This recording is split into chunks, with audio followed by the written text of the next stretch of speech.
parlementaire, ça là, il rend encore plus impatiente pour amener le Children's Bill au Parlement. Et d'ailleurs, comme vous connaissez, le bill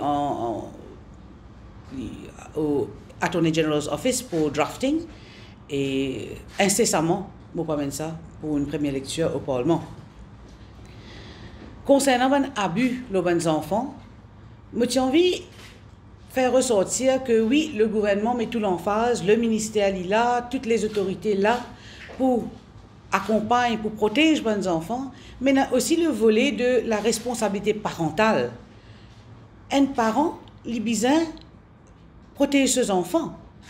La protection de l'enfant commence à la maison. Si il y a un cas que le parent n'est pas capable d'occuper ses enfants ou la cause d'une circonstance qui n'est pas capable d'éviter, j'ai besoin de comprendre, la population a besoin de comprendre qu'il retient un enfant des biens au milieu familial, c'est un dernier recours qui nous fait à ça. Alors, je fais un appel, mettez beaucoup d'emphase sur la responsabilité parentale, encadrez nos enfants, protégez nos enfants. Moi, j'ai envie aussi de commenter un petit peu sur ce qui nous passait dans le Parlement et suite à ça, commentaires, déclarations que certaines personnes peuvent faire dans la presse, écrite et parlée, comme quoi le gouvernement peine un respect pour les dames parlementaires de l'opposition.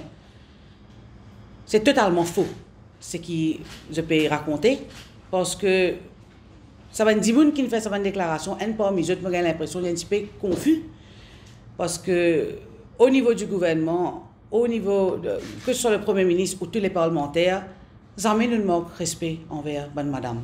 Jamais. C'est faux de dire ça. Et il est choquant que ça va un langage que nous entendons récemment de l'opposition. Venant de l'opposition dans le Parlement, nous en 2020, et nous pétons un bon langage pareil, venant de Dimoun qui est une riche carrière politique, mais qui persiste dans l'opposition aujourd'hui. Ce n'est pas une raison pour nous descendre à un niveau pareil.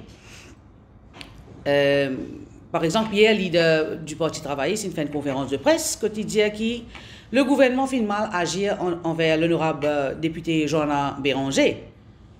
Et aussi, plus loin pour dire que la ministre de l'égalité des genres et de la protection de la famille, Mme Koundoucha, il riait et pas intervenir. Mais moi, j'ai envie de faire ressortir qu'il n'y a pas rier et il n'y avait pas lieu pour moi pour intervenir parce que la députée Béranger, c'est elle qui ne servait pas de propos dégradants. Alors, et surtout, un petit mot, un petit éclaircissement, c'est une réponse plutôt au leader du Parti travailliste. Franchement, en ce qui concerne comment bien traiter madame, il est la dernière personne au monde pour me donner des leçons. Comment vous êtes traité de madame. Alors, moi, je peux faire un appel. Tous mes collègues dans l'opposition, nous là pour nous donner une période très difficile post-Covid. Au lieu de faire la politique, ce qu'ils ont fait là, de bonne manière là, mais moi, je fais l'appel. Nous travaillons ensemble. Et si vous n'êtes pas willing, vous n'êtes pas disposé de travailler ensemble, laissez-nous faire travail là parce que nous pouvons faire très bien.